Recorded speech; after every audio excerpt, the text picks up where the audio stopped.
नमस्कार दोस्तों, आप देख रहे हैं बिटवीन द लाइंस।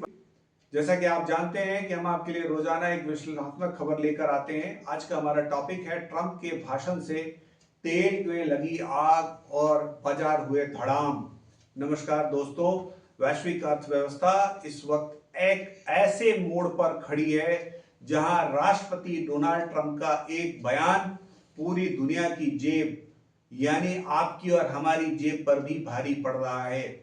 गुरुवार की सुबह जैसे ही ट्रंप ने ईरान पर हमले जारी रखने की घोषणा की, कच्चे तेल की कीमतों में 5 से 6 डॉलर तक का उछाल देखा गया। निवेशकों के बीच सप्लाई रुकने का डर अब एक हकीकत बन चुका है। जी हां, अब सभी यह मान रहे हैं कि सप्लाई लंबे समय तक रुक सकती है। ब्रेंट क्रूड 160 डॉलर के पार निकल गया है और एशियाई शेयर बाजारों में कोहराम मचा हुआ है, या यूं कहे कि बाजार लहूलुहान है। आज के इस वीडियो में हम समझेंगे कि कैसे मिडिल ईस्ट की ये जंग आपके और हमारे निवेश और देश की ऊर्जा सुरक्षा को खतरे में डाल रही है या हमें खतरे के मुहाने पर ला खड़ा किया है। आंकड़ों पर गौर करें तो ब्रेंट क्रूड वायदा 6.3% से बढ़कर 107.49 डॉलर प्रति बैरल तक पहुंच गया है। वहीं अमेरिकी क्रूड भी 5% से ज्यादा की बढ़त के साथ 105 डॉलर के पार है, या यूं कहें कि 105 डॉलर के ऊपर है।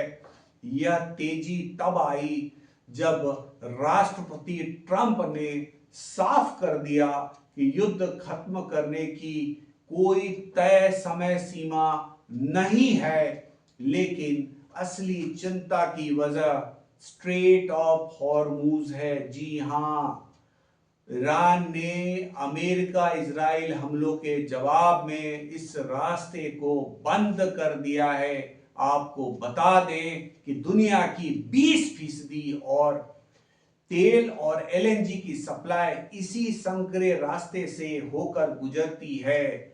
जानकारों का मानना है कि यह पिछले कई दशकों का सबसे बड़ा ऊर्जा संकट यानी एनर्जी क्राइसिस है।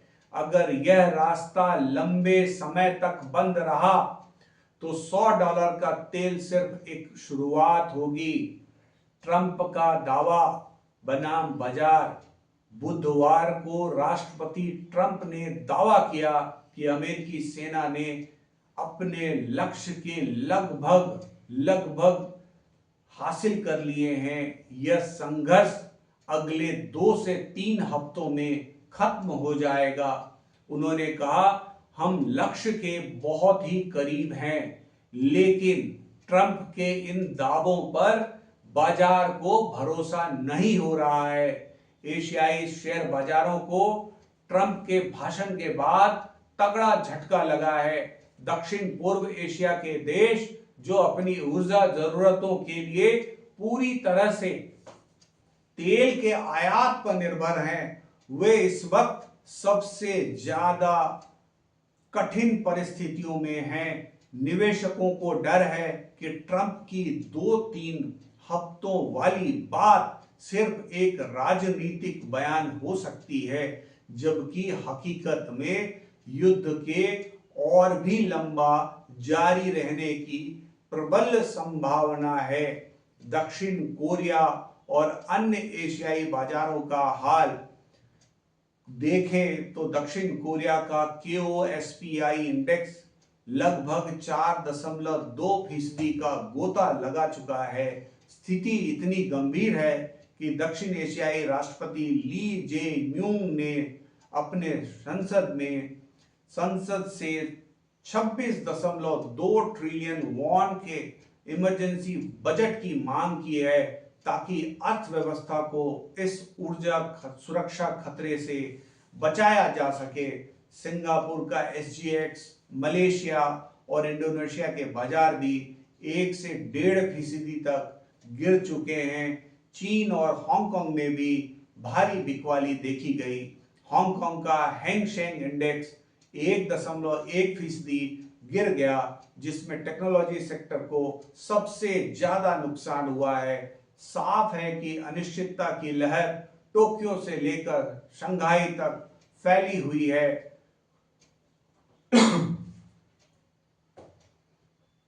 कूटनीति की एक दबी हुई आवाज, इसी जिसे हम डिप्लोमेटिक लेटर कहते हैं, इसी बीच दिल को आस जगाने वाली एक खबर सिंगापुर से आई है। रिपोर्ट के अनुसार ट्रंप के भाषण से पहले ईरान ने सीधे अमेरिका को एक डिप्लोमेटिक लेटर भेजा था। इसमें कहा गया था कि ईरान की अमेरिका से कोई व्यक्तिगत दुश्मनी नहीं है, वह केवल आत्मरक्षा यानी सेल्फ डिफेंस में कदम उठा रहा है। शुरुआत में इस खबर से वॉल स्ट्रीट के शेयरों में थोड़ी तेजी आई थी, क्योंकि लगा था कि बातचीत का रास्ता खुल सकता है, लेकिन राष्ट्रपति ट्रंप के सख्त रुख ने इस उम्मीद पर भी पानी फेर दिया। बाजारों में फिर से अनिश्चितता का माहौल पसरा हुआ है।